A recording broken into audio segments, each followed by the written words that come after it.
సుంకాలపై America అధ్యక్షుడు Trump మరొక సంచలన ప్రకటన చేశారు. ఈసారి ఫార్మా దిగుమతులపై భారీగా టారిఫ్లు విధించారు. ఫర్నిచర్, ట్రక్కులు, కిచెన్ ఉపకరణాలపై కూడా సుంకాలతో విరుచుకుపడ్డారు. ఈ మేరకు తన ట్రూత్ ఖాతాలో ట్రంప్ ఈ వివరాలను వెల్లడించారు. టారిఫ్ల మోత మోగిస్తున్న అమెరికా అధ్యక్షుడు ట్రంప్ మరో బాంబు పేల్చారు. ఫార్మా దిగుమతులపై భారీగా సుంకాలను ప్రకటించారు.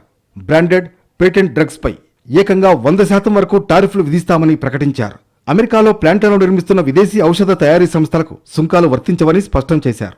అక్టోబర్ 1 నుంచి ఫార్మా దిగుమతులపై కొత్త టారిఫ్లు అమలు చేయనుంది అమెరికా. ఫార్మా దిగుమతులతో పాటు ఫర్నిచర్, భారీ ట్రక్కులపైన దిగుమతి సుంకాలు విధించారు ట్రంప్. అప్హోస్టెడ్ ఫర్నిచర్పై 30%, భారీ ట్రక్కులపై 25% టారిఫ్ విధించారు.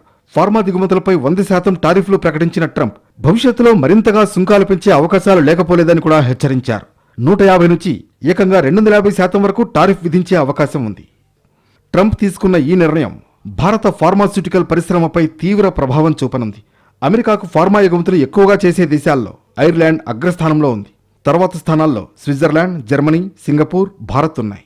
అమెరికాకు ఔషధాలు అధికంగా ఎగుమతి చేసే దేశాల జాబితాలో 5వ స్థానంలో ఉన్న భారత్ ఆ దేశంలోని ఫార్మా మార్కెట్లో 6% వాటాను కలిగి ఉంది. భారత ఔషధ కంపెనీల ఉత్పత్తులు, ముఖ్యంగా జనరిక్ మెడిసిన్స్ కు అతిపెద్ద మార్కెట్గా అమెరికా ఉంది. 2024లో భారత్ $27.8 బిలియన్ల విలువైన ఔషధాలను ప్రపంచ దేశాలకు ఎగుమతి చేసింది. ఇందులో సుమారు 31,626 కోట్ల రూపాయల విలువైన ఔషధాలను అమెరికాకు ఎగుమతి చేసింది. ఈ ఏడాది మొదటి అర్ధభాగంలోనే దాదాపు 32,505 కోట్ల రూపాయల విలువైన ఫార్మా ఎగుమతులు అమెరికాకు వెళ్లాయి.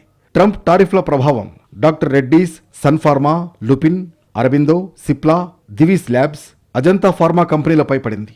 ఇక ఇప్పటికే రష్యా చమురు కొనుగోలు చేస్తుందన్న కారణంతో భారత్పై ట్రంప్ 50% సుంకాలు విధించారు. దానిపై ఇరు దేశాల మధ్య కొద్ది రోజులుగా వాణిజ్య చర్చలు కొనసాగుతున్నాయి. ఈ పరిణామాల వేళ ట్రంప్ ఫార్మా ఉత్పత్తులపై టారిఫ్లు విధించడం మరింత గందరగోళానికి దారితీసింది.